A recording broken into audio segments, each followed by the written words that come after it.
Real Stories Tapes True Crime is your new true crime podcast fix. In our first season, we'll explore suspicious deaths at a California hospital and a skydiver landing dead on a suburban driveway with a bag containing guns, drugs, and night vision goggles.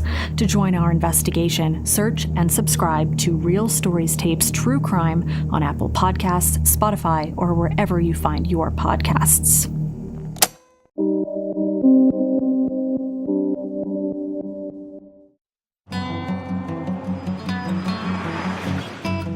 I'm Andrew Maxwell, a comedian. But in this series, I'm on a serious mission to explore the world of the conspiracy theorist. Tonight, I'm in America with 5 Brits who all believe they've had encounters of the alien kind. Hi there. Hello. Bridget, all right? Hello, Bridget. They claim to have witnessed spacecraft from other galaxies. Andrew. Hello, Darren. Been attacked by UFOs. Hello, Andrew, I'm Scott. Had close encounters with ETs. How are you, man? Yeah, hey, Ben, great. welcome on board, man. And what's your name? Frankie. Frankie, welcome on board, Frankie. And even believe an alien invasion is imminent. Most scientists think we are not alone in the universe. But like myself, they are skeptical about claims of alien visitation and government cover-ups. I'm taking my 5 companions on a USA road trip to explore some iconic UFO hotspots and meet experts who will help me refute their extraterrestrial claims. It's just unidentified. Okay, don't go any further than that. There will be upsets. Don't, because now you will get me crying. Now I'm here. But lots of fun. And outlandish behaviour. How do I survive and then how do I defend if the aliens do kind of, take the streets? Fasten your seatbelts and welcome to Conspiracy Road Trip UFO.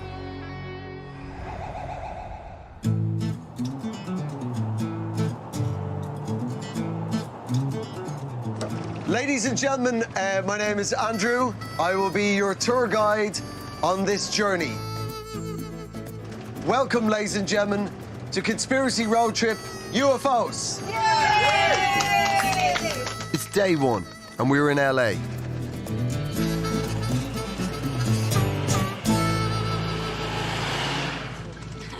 Over the next few weeks, each of my fellow travellers is going to offer up a claim which I'll try and disprove. First up is Bridget. Will you please welcome Bridget? Give her a round of applause. It involved a 45-foot craft over the freeway at 10:06 at night. Myself and somebody else was there, and I hope you get the pleasure to experience it yourselves. Front. Bridget had her most memorable alien encounter while she was working in LA 19 years ago. What you're going to see is a reconstruction. This is me in the car. My friend superimposed the Holiday Inn and made the spaceship.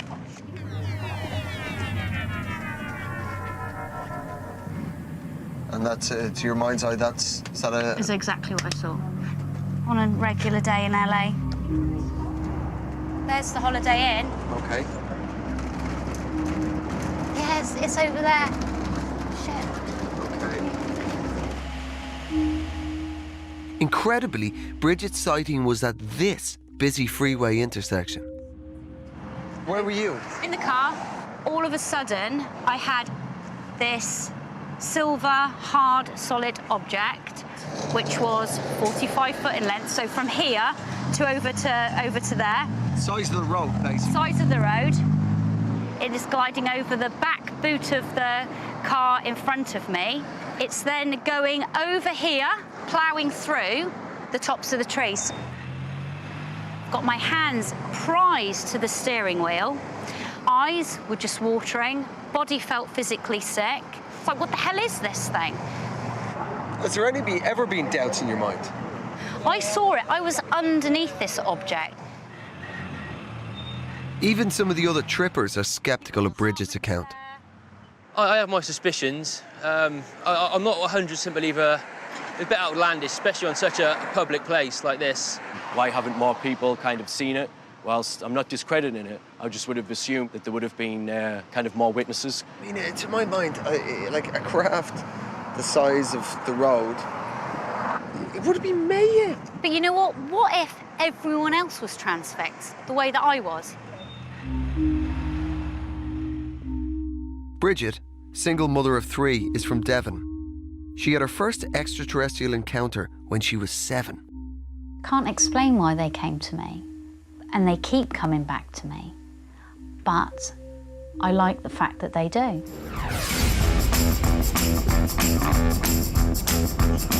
Day 2. With dissent and disbelief still in the air, it's time for some objective science. We're heading out to Mount Wilson Observatory. Good morning, everyone. Good morning. In lieu of Bridget's testimony earlier of having seen all sorts of carry-on, we are going to meet a man by the name of Seth Shostak. Yay! Thank you. Yeah, awesome. Dr. Seth Shostak is a world-renowned astronomer. He works for the SETI Institute, a scientific organization whose mission is to search the cosmos for signs of extraterrestrial intelligence. What we try and do is trying to eavesdrop on signals that they might be sending our way. Okay. Just trying to hear ET's radio broadcasts. Now, I'm sure there are a lot of planets out there that have plenty of life that's not very clever, life that doesn't write great literature and doesn't build radio transmitters, but we're not going to hear from those guys. No. Our galaxy has 200 billion stars. It probably has 1 trillion planets. That's with a T. Right. That's a large number. Now, if this is the only planet where anything interesting is happening, that makes us a miracle. Right. And one thing you learn from studying astronomy is that every time you believe in miracles, you're wrong. Like many scientists, Dr. Shostak thinks that alien life exists, but we just haven't seen it yet. So what does he think of Bridget's UFO encounter? I had a close encounter in central Los Angeles, Brentwood, and it involved a 45-foot craft. But no pictures. I was in shock. I think you would be also. You know, if I had a camera, I would still have someone ridicule me. Can I ask, what about the craft made you think it was extraterrestrial? It was nothing that I had seen before. It had no wings, it had no fluid. you said that, but you would have seen something like that in the movie. Yeah, I've seen spaceships on TV. It's all children's TV channels now. Spaceships everywhere. I think that if there were compelling evidence, yes, you would have tens of thousands of academics beavering away working on that. If the evidence is poor, they're not going to waste their time. That's the thing. And the fact that they're not doing that means that the evidence is poor. There's not a very good case for alien visitation. Dr. Shostak's views make complete sense to me. But Darren thinks something's not quite right. There are parts of space that the Hubble telescope will not point at, and that's said to be under direction from NASA and the military or the government. For me, I think if there was a large object, I don't think they would publicly announce that straight away and But tell who the would the public they straight be? away. You'd be kind of the they, would you not? We'd be among the they, but there'd be about 10,000 astronomers who part of the they, and the idea that they're all in some conspiracy is kind of goofy. There's no conspiracy to keep things secret in science. I picked up on his body language, and his body language, his eyes flicked, and they kept flicking and flicking and flicking. And if you read body language, that's a sign that he might not quite be telling us all the true facts. It's not something I spotted. I wanted to ask the doctor, why do ordinary people like Bridget and Darren believe they've seen such extraordinary things? There's something about a conspiracy that I think is very empowering. If you, for example, think that we're being buzzed by alien spacecraft, and those pointy-headed, nerdy scientists down at the local university don't agree with you, you know something they don't know. Yes. And so there's something empowering It's a about that. cachet. Yeah, I think that's understandable.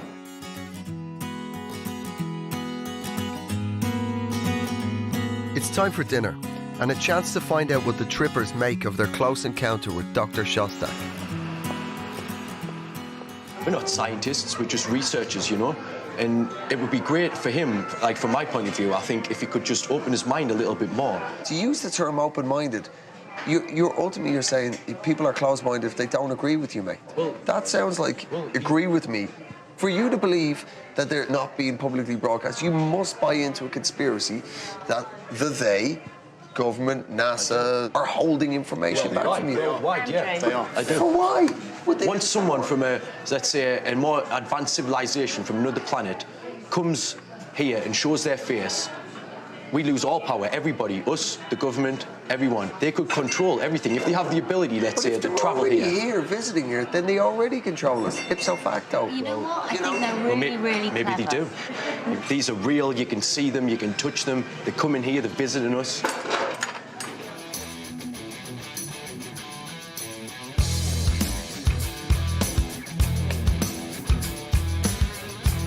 Day 3. And as we leave California and head towards Arizona, it's time to turn my attention to the youngest of the group. Will you please welcome up to the microphone your friend, my friend, Ben? 25-year-old Ben lives in Durham and works as a barman. 2 years ago, Ben and his girlfriend saw something strange out of their bedroom window. And this kind of orb appeared, and this orb just exploded silently. And these kind of 5 or 6 white objects just dissipated across the night sky, literally faster than you've ever seen anything travel in your entire life.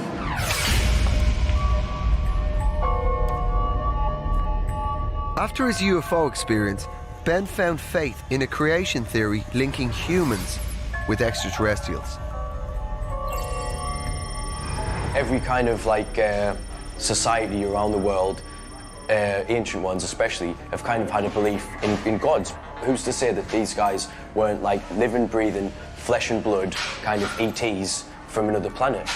We could have been created in their image. Who's to say that God wasn't a living, kind of breathing extraterrestrial? We're heading to Flagstaff, Arizona.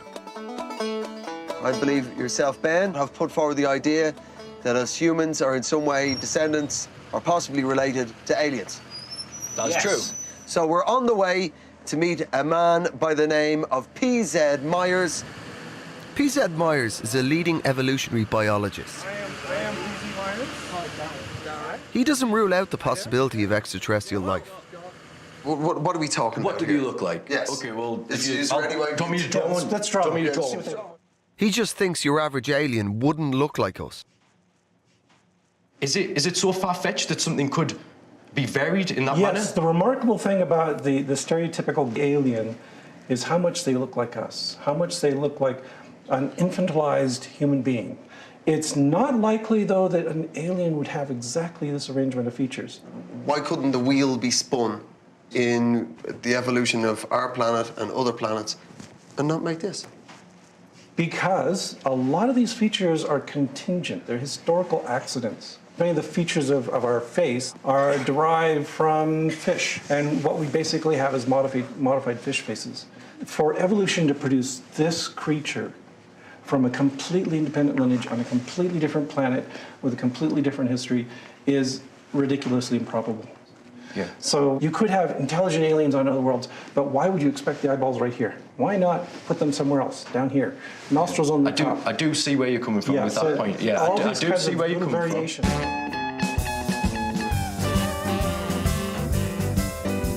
Right. Ben seems to have been swayed by PZ's argument. Time to get back on the bus. We're heading down Route 375, known locally as the Extraterrestrial Highway, due to the large number of UFO sightings. And where there's sightings, there is always souvenirs. Do you not feel like all this merchandise stuff is kind of taking the piss out of your opinions? It doesn't matter if you believe or not. These guys have got to make a living and, you know, fair play to him. Is this the sort of thing? Yeah, pretty much. This is a fair enough representation? Kind of. But yeah, kind of. Very muscular, big eyes, almond eyes. Quite scary, though. Similar to lots of people's accounts, eyewitness accounts, yeah. Bridget feels this cardboard cutout is close to what aliens really look like. To me, it's straight out of the movies. But what do the others think? Scotty, is this the sort of fella, is it?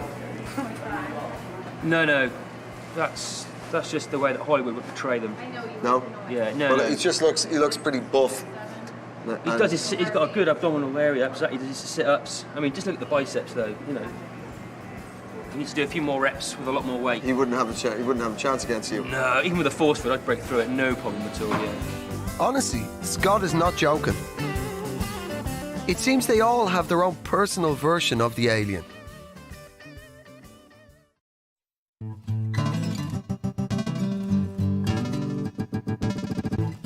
We're taking a detour to Las Vegas. So far, I've questioned Bridget on her UFO vision and Ben about his theories of the origin of man. Bing bong! Hi campers! Hi! Will you please welcome to the front of the bus our fellow road tripper, Scott? Yay! I'm now turning my attention to Scott, who claims he was attacked by aliens in his own home. My experiences were kind of odd to begin with. It begins with a mind attack. They're trying to break me down through my brain to then take me on physically. Sometime when I woke up, I would see figures coming towards me. So when these aliens were getting closer and closer, it was just at the last second I was able to break free and foil the attempt of these abductions. I had no weapons. I was only in my pants, so I thought if I am up against a 7-foot beefcake, I've only got my underwear.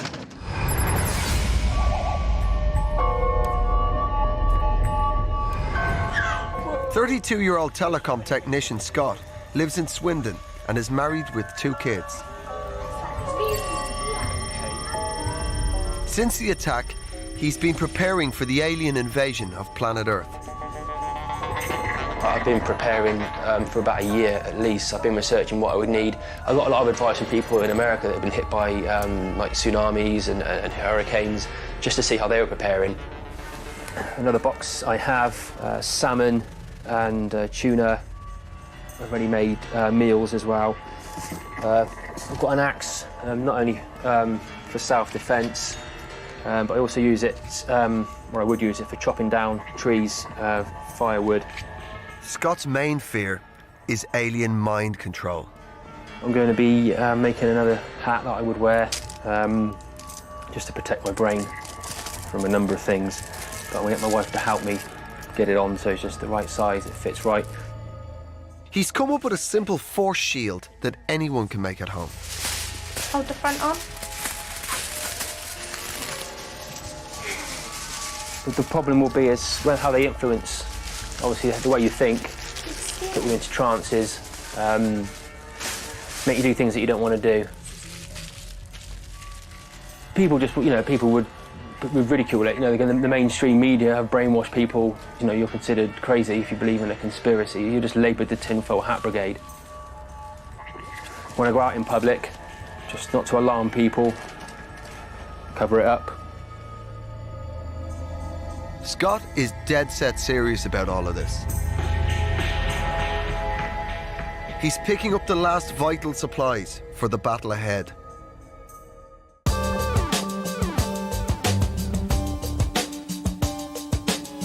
Scott wants to take advantage of America's relaxed gun laws to try out the kind of weaponry he believes could thwart the alien attack.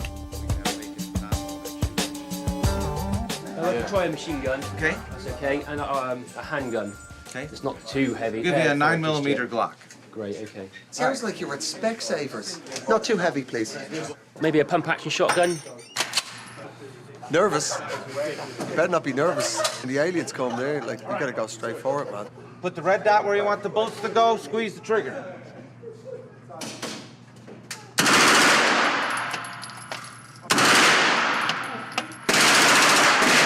How'd you feel? It's kind of a shock, force of the weapon, the power, the volume. In your house? One of them in your house? Not one of them, no. You feel this gun would protect you from an alien invasion? I think they might have a force field. Yeah, all right. This whole gun thing ain't for me.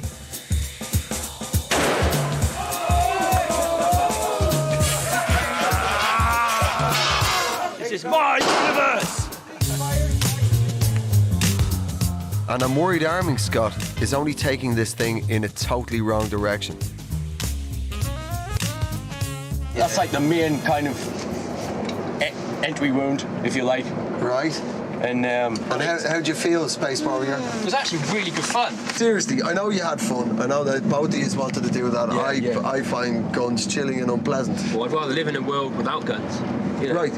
No, I mean, people... Is there a way that you could live in a world without thinking shit is aliens? Yeah? There's so much attention on it. We're saturated by it. Could you not just concentrate on something else? Because genuinely, my worry is, I like you, but the idea of you arming and training to defend your family in your house fills me with sadness beyond compare.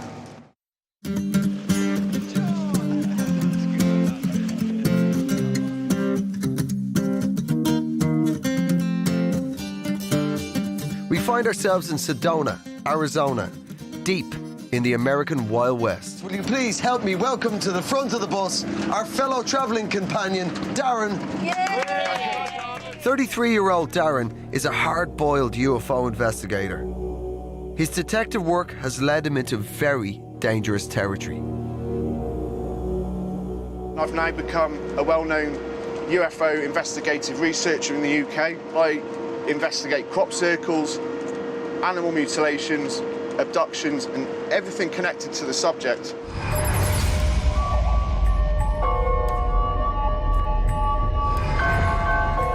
Darren lives in Shrewsbury and runs a UFO group.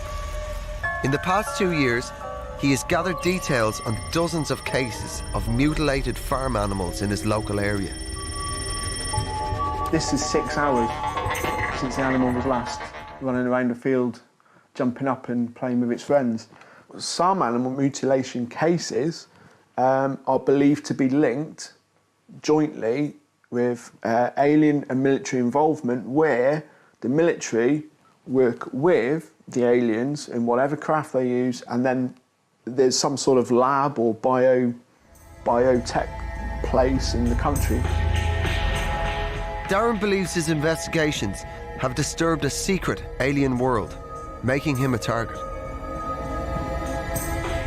Last year on a Skywatch, I got targeted, is the word I'm going to use, by an unknown laser beam in clear sky, which shot down to the ground and right next to me with a crack, and it felt like I'd been electrocuted. I felt sick, I felt nauseous, and it was witnessed by 3 other people. Is it a weapon, Darren? Is it a weapon, do you think? Could it, if it had hit you, would you have perished? I didn't get hit by it. If I got hit by it, maybe I'd have been all right, or maybe... How bad was the damage? I'd have one eyebrow missing or one ear missing, you know, but... If that shot was a warning to say, look, we're here, stop looking at us, why are you still looking? It's not going to stop me for what I'm doing. It's not going to put me off. You know, I'm trying to get to the bottom of whatever it is.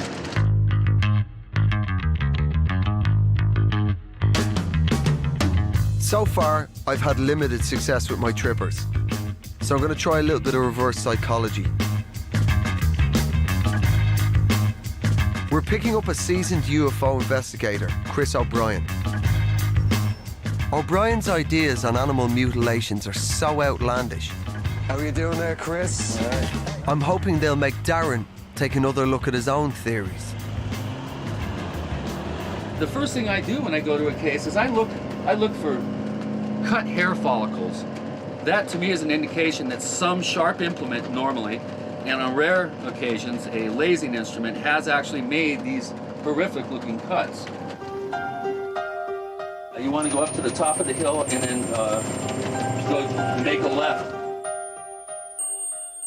Chris has brought us to the kind of farmland where these alien attacks apparently happen. My theory on this is that there's some health organization that's secret that may be attached to the UN or some, sort of international body that is sampling livestock in specific geographic regions. The actual organs that are excised and removed are the places where humans develop cancer most often. Yep. Check that out. A bizarre UN plan to come up with a cure for cancer? Really? Darren, what do you think of this?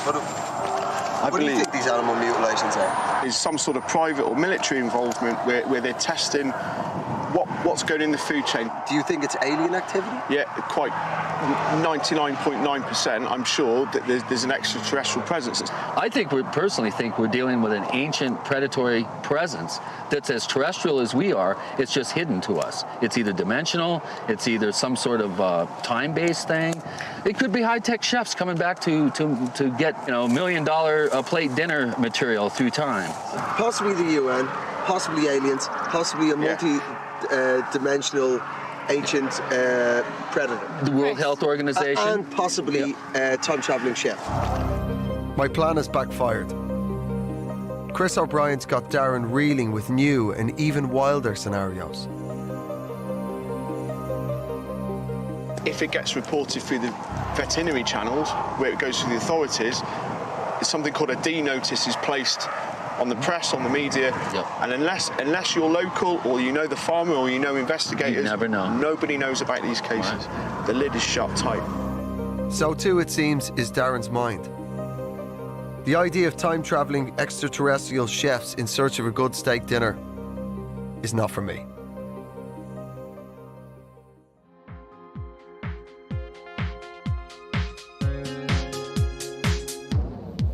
There is now only one member of the group whose conspiracy I haven't yet tackled.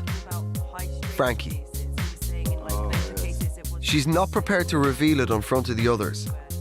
But 9 years ago, Frankie had a mind-bending experience.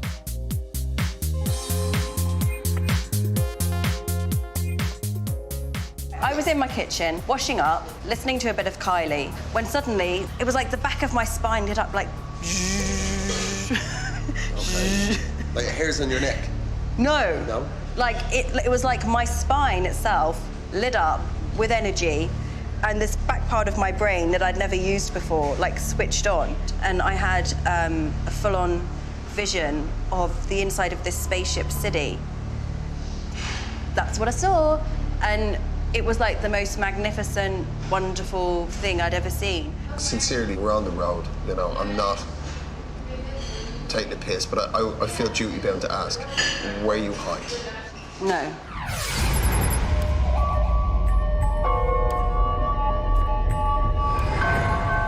Frankie Ma is a full-time mum and lives in London. Her vision has left her confused. Could they be from another dimension rather than from another planet? She's also quite embarrassed. Admitting, you know, these anomalous experiences, it's essentially like admitting you have herpes.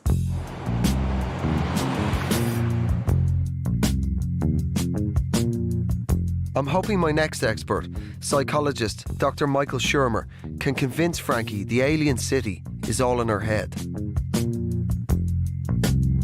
He's the publisher of The Skeptic magazine. Oh, for fuck's sake. Frankie is in no mood for this expert. Michael is well known in UFO circles, and he's not exactly popular.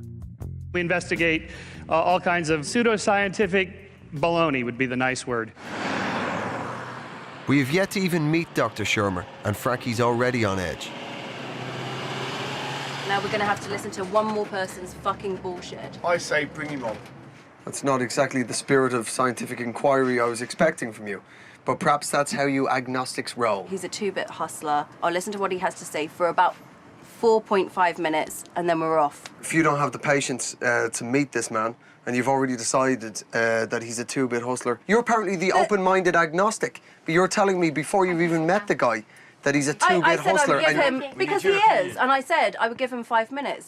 Actually, as an open-minded agnostic, I think I'm the one that actually knows more about him than anyone else here. Right. Because I've researched him. That is my opinion of him. I'm willing to give him 5 minutes. 5 minutes? 5 minutes, yeah. That's how long it takes for your inquiring mind to make a decision. I've 5 given minutes. him far more than 5 minutes. I've researched him for hours. If you want me to get off the bus, I'll get off the bus. No, I want you to sit down and be patient and get involved in it. I just find, like, it's bullshit, man. Experience. All sound to experience. Everybody ready? Yeah. Okay. So ready. Ladies and gentlemen, will you please welcome on the bus Dr. Michael Shermer. Hello, Michael. Welcome, Michael. Hello. Hi, guys. So some of us in the group have had, like, literally visions. We've seen things. I saw a red glowing orb that was like pulsating like that. And then as the sighting went on, I saw two objects, like white arrowheads, fly over from one side of the horizon to the other. Okay. And then the same again with 5 objects. What do you think it was? I believe it was a UFO. But an why would you think that? flying object. What do you mean by UFO? It's an unidentified flying object. Yes. Yeah. Okay, but that's all we can say. It's just unidentified. Yeah. Okay, don't go any further than that. It's just unidentified. Yeah. End of story. Until we can figure out what it is, we don't know. These are called anomalous psychological experiences. They come in a variety of flavors. One can be triggered by sleep deprivation, fatigue. Sometimes, under certain conditions, you sense the presence of another person or being or creature. Climbers that do K2 and Everest, they will often have a shared hallucination of another climber with them on the rope who isn't actually there. And later they'll talk about it. It's like, God, did you see that? Yeah, I saw it. And this is called the sense presence effect. I do kind of wonder, are you being paid to be here today, or have you just come along because you're promoting your magazine, etc.? Here's our general position on UFOs. So there's a body of you, and you have one general position? No. There's no such thing, of course. But I'm just speaking in general, the sense of people I know that work in this business. So there's 2 questions. Are there aliens out there? Have they come here? Yeah. Most of us scientists tend to think that there's probably extraterrestrial life teeming throughout the galaxy, yeah, right? I get that. At least bacterial grade, maybe even intelligent life, right? Now, the chances of going from, say, something like a Neanderthal, which is a pretty advanced, big brain creature making tools, to actually achieving space flight or radio communication that we can make contact with, that's a much harder step to make. I agree with a lot of what you're saying, but I totally disagree because it's been my personal experience, and lots of other factors are involved in that. Unfortunately, our idea of that we're rational beings that can correctly perceive the world around us, it turns out not to be the case. We are very irrational, emotional, and we misperceive things all the time. From a scientist's perspective, it's okay to just say, I don't know, and let's just let it sit there. But that's what I've always said. Don't have to, perfect. Yeah. We don't have to construct a whole worldview of aliens coming here and Yeah. conspiracies and men in black and cover up and government, this, that. You don't have to do that. You can just let it sit as like, wow, that was really interesting. Yeah. And then that's it. I really was not looking forward to meeting you today, but now that I have, I You're think only you're gonna give them really 5 quite minutes, cool. Frankie. Yeah, I was going to give you 5 minutes and they go stomping off to the bar. 45. Yeah. Thank you, Michael. That's our job. Thank you, dude. All right. All right. Bye. Bye. Wave off the skeptic. Bye-bye. Cheers.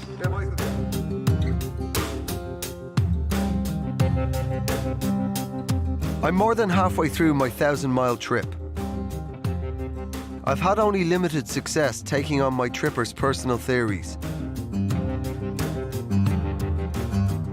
So now it's time to tackle the mother of all UFO conspiracies. It centers around Area 51, a top-secret military base located deep in the Nevada desert. It's a weapons testing facility. But my lot also believe aliens are being held there. Brought from the infamous 1947 flying saucer crash at Roswell.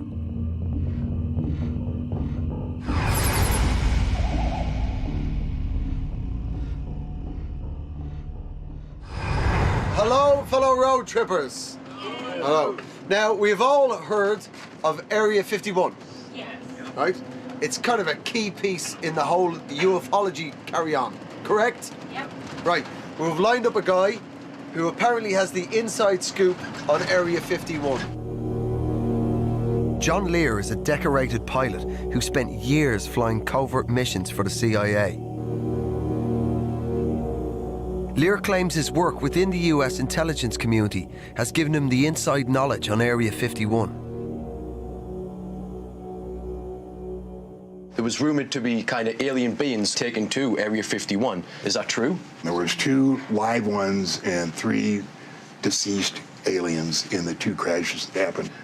One is friendly and the other is not so friendly. Yeah. Hold tight. I didn't know this was his angle. Now, they have this big half sphere where he lives inside, and when the president, the vice president, head of the CIA want to see him, there's a big balcony, and this is all on the internet. There's very good drawings of all this stuff, and they bring him up in this half sphere. Okay. And what kind of alien was it? They called that the J-Rod. It definitely wasn't a gray, but the government calls it a J-Rod. Why doesn't the J-Rod's people either rescue him or at least just go, hang on, we'll just go over the head of them and reveal ourselves, like by literally flying over downtown Manhattan? The aliens are not allowed to give us an overt message. Who doesn't allow them? The guys that made us. Those guys have been around here for billions of years. This stuff is so off the hook. My trippers aren't really believing this, are they? The Earth is 11 billion years old. The moon is 20 billion years old and was fabricated inside the planet Jupiter. I'm not buying any of this, but John insists he has photographic evidence. This is a picture of the moon. I can tell you that this is 125 miles northwest of Copernicus, but this is a city, and you can see the houses, the buildings. Here's an airplane. Here's the different houses, trees, bushes. All down here is just all kinds of factories up here. There's 1.5 to 2 billion people living up there. Really? Yep. I was expecting this former CIA man to be super straight-laced. But his stuff seems to be the most outlandish yet. And it seems to have put off Ben a little. I kind of believe all of his theories on the basis, Area 51 and such. It sounds very plausible, but some of the things what he said were quite out there, right? Like, the moon was made inside Jupiter. There's no science. There's no science to back that up at all. You go down this rabbit hole of crazy UFO theories. It only gets worse. No, with age, I mean, right? you're right. You're right. It has shocked me. 25 billion people on the moon. Yeah, I know. Benny, this is right. This is your future, dude. Well, hopefully you won't. Hopefully, I see what you're saying, right? That's Christmas future, man. Yeah.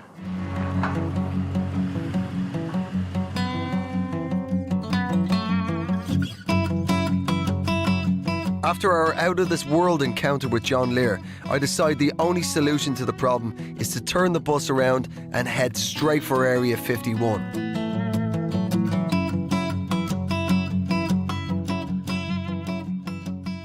So we're back on the extraterrestrial highway with only Elvis to guide us.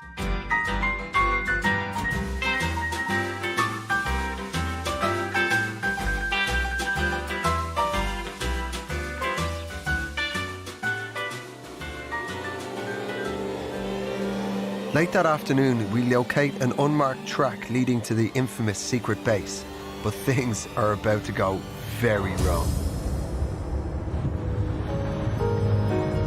These few secretly taken photographs are our only record of our visit.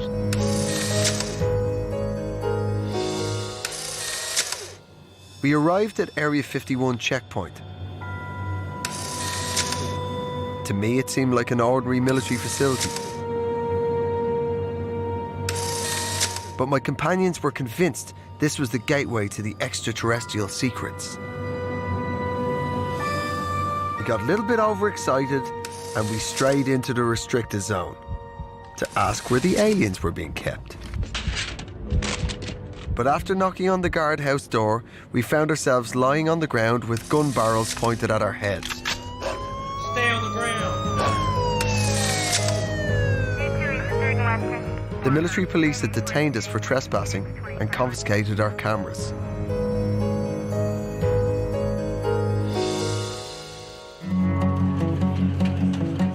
Four hours later, we were back on the bus, after being released without charge, but with just a camera phone to capture our relief. You must shuffle towards the enemy. Ladies and gentlemen, can we please raise a toast to our freedom? We are the only group of people who can say when somebody asks us, Have you ever heard of Area 51, man? we can say, heard of it, we've danced on it!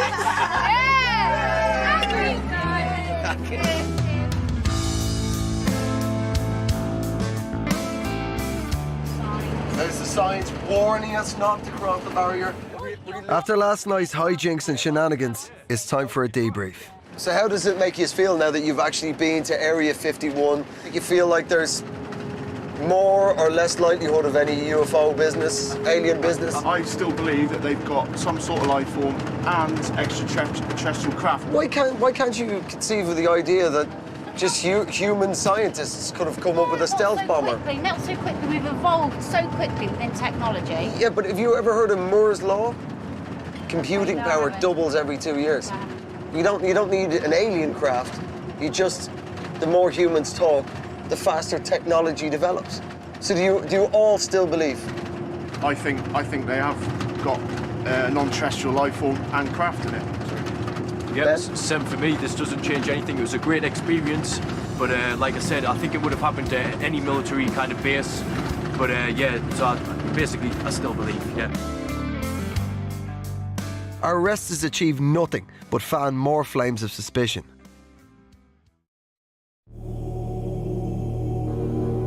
We've been denied access to Area 51, but Darren still thinks he has a chance to prove to me that aliens are real. We're heading back to the perimeter of the base. We are going to go down to a special place in Area 51 history called the Black Mailbox. We're looking for the only landmark in this barren stretch of desert highway, the Black Mailbox. It turns out the Black Mailbox is actually white. The famous Black Mailbox of ufology fame. Black or white? If I'm ever gonna see an alien, this is probably where it's gonna be. This spot, it has the best views over to the mountain range. Behind that mountain range is Area 51. It's got the best light, it's open. People say it's the best place because you can see things coming up from the base if they come up. What do you mean by things? You mean spaceships? Maybe UFOs.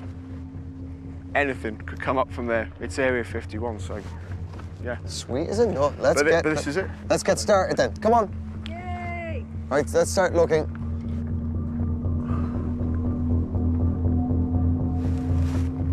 Hey, aliens! Send me your most funny alien. Right, he's right. Shit, now. Wow, Darren's actually spotted something over Area 51. Oh, there you go. There's one there up there too. There's a tree. Look at that shit. Fuck you! Turn around! Fuck you! Turn around! Everybody There's that the said they flares. didn't exist, there they fucking are!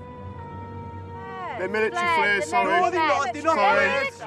Unfortunately, not all you see is to be believed. No, that's they're aliens. flares. Why is the army sending up flares? Like what they do with flares, we're over the Nellis Air Force bombing range and Area 51, and the flares are used as waypoints for aircraft. But there's no aircraft, so why are they firing flares? Exactly. Why are they firing flares? What the fuck? Let's fucking take it. What is that? There you go. That's sonic boom, isn't it? Oh, Yeah. I missed it. Sonic boom. Sonic boom. It's easy to see how these flares and secret airplanes could be misconstrued.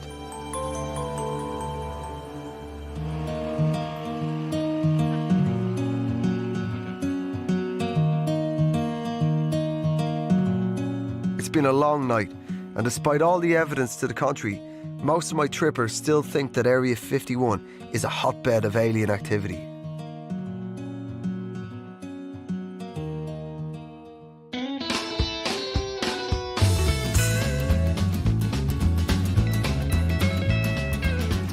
Bing bong! Welcome to Las Vegas. I'm going to have one last ditch attempt at trying to discredit the Area 51 myth.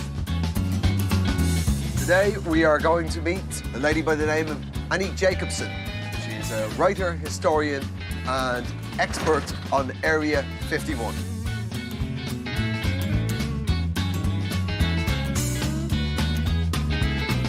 I'm hoping Annie can help me persuade my fellow travelling companions of the simple truth about Area 51. Many people believe it is an underworld of captured aliens and UFOs, as you say. In my experience, interviewing 74 men who worked and lived on the base, I didn't come across a single source that told me about an extraterrestrial. You don't believe that any kind of craft or aliens went there at all, in your opinion? Well, what I do believe is that the CIA uses any and all means to keep their secret programs secret. And often what that involves is information and disinformation. So if they're trying to keep a program secret and people are busy talking about UFOs, it's a convenient way to not have people ask what's going on with that top secret spy plane. Like from my point of view as an investigative researcher into this phenomenon, I have to consider that there is some sort of captured non-terrestrial craft. You have to. You know, all these crashes, they all happened at the height of the Cold War. The Soviet Union and America were in an arms race to build the most sophisticated aircraft. It would have been so much handier for them to go, yeah, it's an alien. I've come across a lot of information that the idea of aliens having come to Earth is a convenient disinformation tool for the CIA. So there is a government cover-up surrounding Area 51, but it concerns US foreign policy and the design of high-tech weapons. It's got nothing to do with flying saucers. Annie even introduces us to Richard Mingus, a retired Area 51 employee. He worked at the base for 36 years and was responsible for guarding the U-2 spy plane project. You obviously observe lots of different types of military aircraft.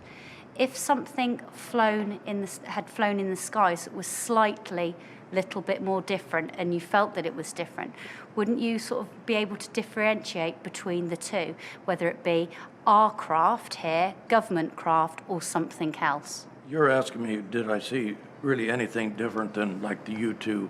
Yeah. Sure. No. Okay. The most extraordinary thing that people say about Area 51 is that there is captured aliens there. I did not see aliens, or did I see any spaceships? I seen no conspiracies of any kind taking place out there. Well, that's a pretty definitive statement to me. What do the gang think? I'm 99.9% sure that they've got an ET craft and all beings on this planet, possibly Area 51. They could be in other places. And that's my personal opinion from experience. Yeah, totally. Everything what you've just said there, that's my view as well. I couldn't put it better. Yeah. Your margin of doubt is only 1,000. From my own research, yeah. It's the conclusion we've come to, right? Yeah. And I'll stand by that. Blimey O'Reilly, right. Well, I haven't got a hope in hell of changing their minds. And Annie's got an extra twist to her story too. Proving whether you believe in aliens or not, Area 51 seems to have the power to inspire tall tales. According to my source, there was a saucer-shaped craft that was sent by Stalin and crashed in the New Mexico desert. And the crash was subsequently moved to Area 51 in 1951, according to my source. And the reason he has this information, and I believe him, is because in that part of the program, he was a first-hand witness. Like, how did it get there? Was it literally rocket propelled? Because what we are led to believe that the craft was actually anti-gravity. The craft was actually piggybacked onto another larger craft, and that is my understanding of how that saucer got here. Yes. That's cool. Just when I think things can't get any weirder, they do.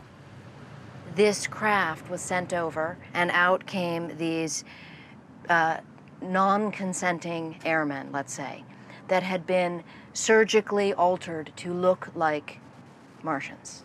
Wow. And that is the great horror behind that story. And that physical evidence, according to my source, was moved to Area 51 and has been there for decades. Was there any follow-up to what happened to these deformed Russians? Well, that's where the story becomes very, very secretive, and that's where the source would not share any more information with us. I feel like I'm chasing my tail here. If it's not aliens, it's the Cold War. And it seems to be even getting too much for Scott. I came on here for answers and I'm just really disillusioned now about there's just so many different fantastic theories out there, and it's just, where do they all come from? There's just no answers anywhere, so I'm just kind of giving up with the subject at the moment. It seems not even Scott's tinfoil hat can protect him from this mental overload.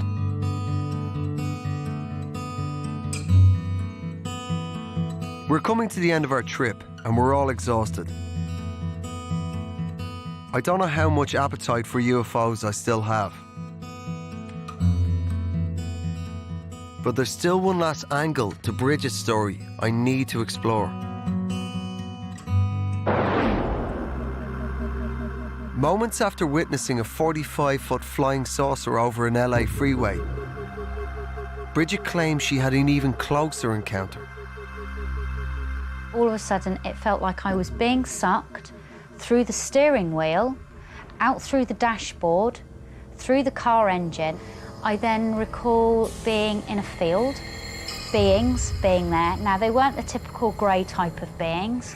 They were kind of see-through, flesh-coloured, with veins, quite muscular, with hair. The hair was white, and one of them had a child and tried to present me with this child. If I was heavily religious and I had Jesus in front of me, I would explain it as that.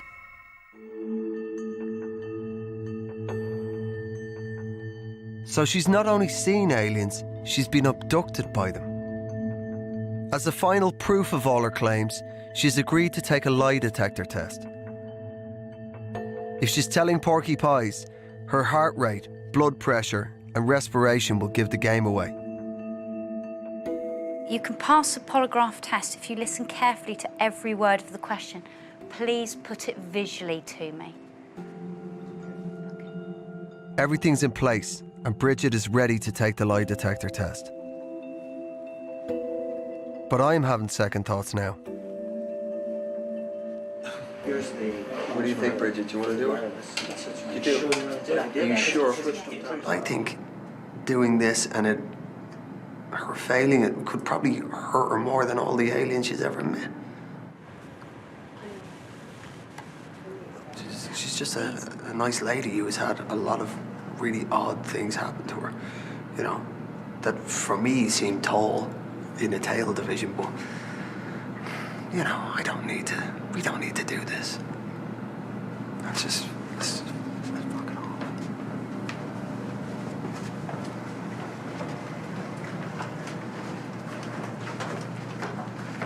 Hey, listen, I'm sorry to disturb, and I don't usually pull rank on this one, Bridget, but sorry to interrupt, Ron, but I don't want to do this, and I don't want you to do it. I don't think it's necessary, and I'd rather you did it, Bridget. I kind of don't need to know. I like you. I'd rather you tell me your stories and just leave it at that. Yeah? Yeah? Come on, you. Come on. Come on. Stop crying. Come on, there's no need. Come on. I was willing to do this. I know you were, darling, but I don't need to know. Okay. All right? Yeah. Okay. I can't help feeling Bridget's whole identity is closely connected to her faith in extraterrestrial beings.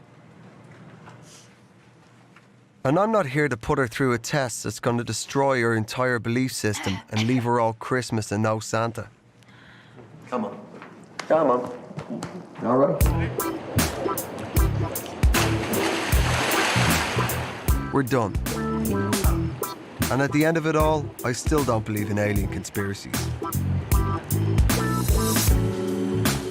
Many people have a need to explain to themselves how the world works. And for my trippers, extraterrestrial life provides some reassuring answers. So what are they taking back from the road trip? I came here thinking that I might get some sort of fact or answer, and I haven't got anything, which just makes me think that there isn't an answer. I don't want to sit around anymore thinking what's true and what's not. You know, I'd rather just forget about it, you know, and focus on other things. Well, that's a turn up for the books. I do hope Scott will be able to take his mind off the alien invasion from now on and get on with his life in Swindon. But what about Frankie? UFOs exist. That is a fact. What they are, whether they're extraterrestrial, interdimensional, government cover-up, or at the other end of the spectrum, natural phenomena that people don't recognize. To me, that issue is separate from the whole alien abduction experience issue as well. At one point, I thought Ben was going to have a shift of perspective. But he seems as certain as ever of extraterrestrial life. The whole kind of UFO issue, I think it just stems from like my personal belief in like my actual sighting itself. It's like forever burned in my mind, you know. So I've still got my beliefs that there are UFOs in the sky, and that we are being visited by extraterrestrials. I've got nowhere at all with Darren, who is still 99.9% convinced aliens and government agencies are up to all sorts of galactic shenanigans. It's all about awareness. It's all about telling people what you find out and what you know. But if the UFO subject is a big conspiracy, the truth is out there, we just need to find it. As for Bridget. Have you changed your opinion on anything? Definitely not. Definitely not. Ah well, I've decided to take her just the way she is. You have my undivided attention, Bridget. I'm now gonna put on my specs, kick back. I want your most high strange story. Well, I have to give you my recent high strangeness story. All right. If you start snoring, I'm gonna fucking whack you, mate. I won't, I promise. Go for it. Okay, I'm going to the store. Okay. To go and get some groceries. When was this?